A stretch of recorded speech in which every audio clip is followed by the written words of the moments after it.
आज हम जानेंगे एलसीआर मीटर के बारे में। एलसीआर मीटर के अंदर उसके वर्किंग प्रिंसिपल और एप्लीकेशन के बारे में जानेंगे। सबसे पहले जानते हैं एलसीआर मीटर क्या है। एलसीआर मीटर एक इलेक्ट्रॉनिक्स टेस्ट इक्विपमेंट है जो कि ये मेज़र करता है इंडक्टेंस, कैपेसिटेंस और रेजिस्टेंस वैल्यू को।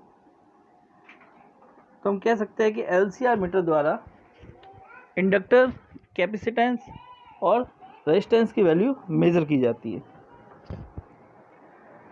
यह इंस्ट्रूमेंट इम्पीडेंस को मेज़र करता है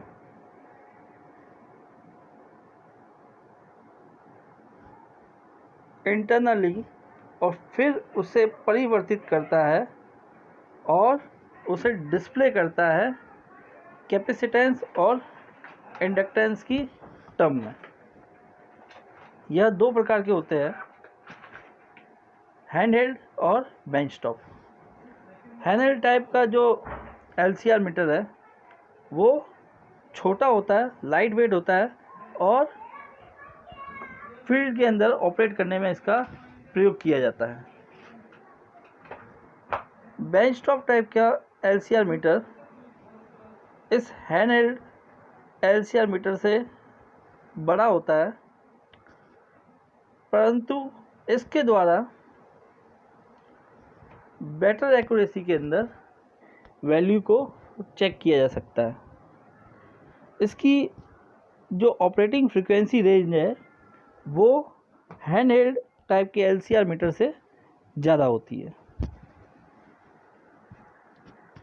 अब बात करते हैं इसके वर्किंग प्रिंसिपल के बारे में। किसी भी एलसीआर मीटर के अंदर जब किसी डिवाइस अंडर टेस्ट DUT को मेज़र करना होता है उसके इंडक्टेंस, कैपेसिटेंस या रेजिस्टेंस की वैल्यू को, तब उसके अंदर से AC वोल्टेज को पास किया जाता है। जब उसके अंदर से AC वोल्टेज पास किया जाता है तब इस डिवाइस के अक्रॉस में वोल्टेज एवं इसके अंदर बहने वाली धारा को ज्ञात कर लिया जाता है, जिसके द्वारा हम इम्पीडेंस की वैल्यू को प्राप्त कर सकते हैं। जब हम वोल्टेज और करंट की वैल्यू को मेज़र कर लेते हैं जो इस डिवाइस के अंदर फ्लो करती है और इस वोल्टेज एवं करंट के मध्य जो फेज एंगल होता है वह ज्ञात कर लेते हैं, तब हम सारी क्वांटिटी जो एक इम्पीडेंस पैरामीटर की होती है वह ज्ञात कर सकते हैं, जैसे कि R, L और C।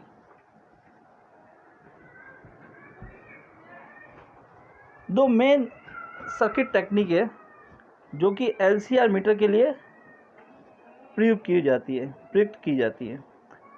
पहला है ब्रिज मेथड। ब्रिज मेथड के द्वारा यहाँ पे एक व्हीट स्टोन ब्रिज है वो बनाया हुआ है। इसके अंदर ZU है वो डिवाइस अंडर टेस्ट जिसके इम्पीडेंस की वैल्यू ज्ञात करनी है, वो इस ZU टर्मिनल के ऊपर लगा दिया जाता है। इस DUT का जो इम्पीडेंस है उसे हम ZU से रिप्रेजेंट करते हैं। यहाँ पे Z1 है वो वेरिएबल इंडक्टेंस है एवं Z2 और Z3 जिनकी इम्पीडेंस की वैल्यू है वो कांस्टेंट है, वेरी नहीं कर रही है। इस ब्रिज को एक AC सोर्स से कनेक्ट किया जाता है एवं इस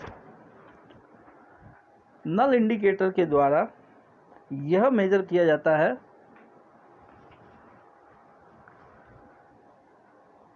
कि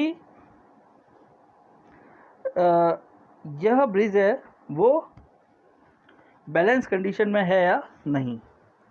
यदि ये ब्रिज बैलेंस कंडीशन में नहीं है तो Z1 की वैल्यू को वेरी करके इस नल इंडिकेटर को के थ्रू इस ब्रिज को बैलेंस कर दिया जाता है। जब यह ब्रिज बैलेंस हो जाता है तब इस इक्वेशन के द्वारा ZU की वैल्यू को प्राप्त कर लिया जाता है। जब यह ब्रिज बैलेंस कंडीशन में होगा तब ZU अपॉन Z1 और Z3 अपॉन Z2 दोनों बराबर होंगे एवं इस बैलेंस कंडीशन के अंदर हम ZU की वैल्यू इस फॉर्मूला के द्वारा ज्ञात कर लेंगे। अब बात करते हैं करंट वोल्टेज मेजरमेंट के द्वारा। इसमें करंट और वोल्टेज की वैल्यू को मेज़र करने के बाद में वह इन दोनों के बीच में फेज एंगल को मेज़र करने के बाद में जो इम्पीडेंस की वैल्यू है वो ज्ञात की जाती है। यहाँ पे दो प्रकार के अरेंजमेंट है वो दिखा रखे हैं। पहला अरेंजमेंट है वो हाई इम्पीडेंस मेज़रमेंट के लिए। इसके अंदर DUT को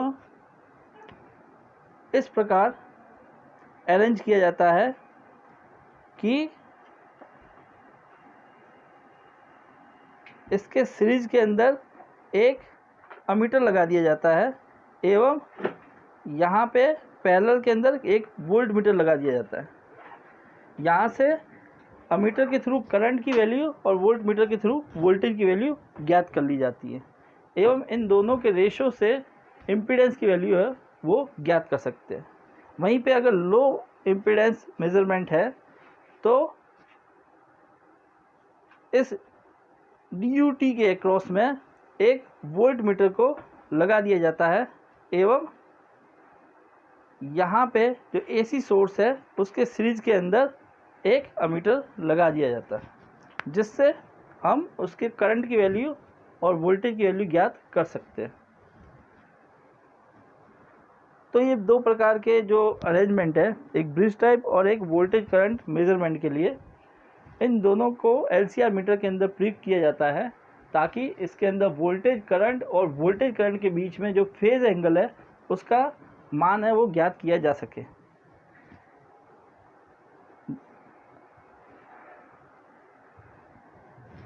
जब इन तीनों ही क्वांटिटी का मान है वो ज्ञात कर लिया जाता है तब इसे